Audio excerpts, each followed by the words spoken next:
From the moment of his birth, Stanley Carter's life was doomed. His parents were drug addicts, and his father died before he was born. His upbringing was left to his grandmother and cruel grandfather on his father's side. The grandfather, a religious fanatic, blamed his son for abandoning the faith, and unable to punish him, he took out his anger on his grandson. A childhood filled with violence and alienation left deep psychological scars.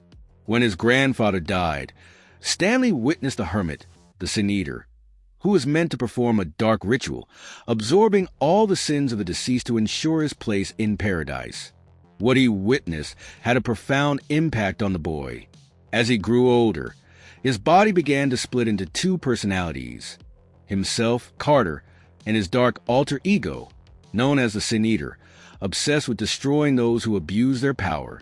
Stanley found himself trapped in an eternal struggle for control over his own body, and when, due to the actions of his dark self, he ended up in hell, it only got worse.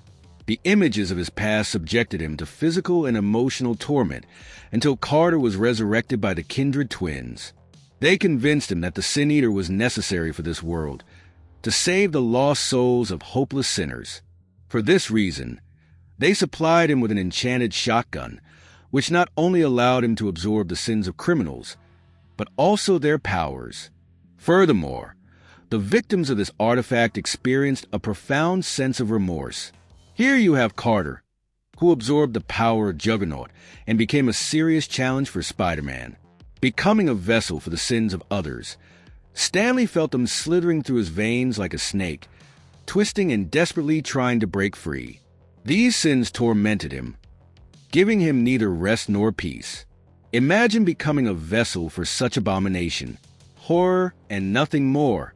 When he learned that the Kindred Twins had manipulated him to destroy Spider-Man, Stanley finally gave in and committed suicide. Later, he rose from the dead and again became a vessel for sins.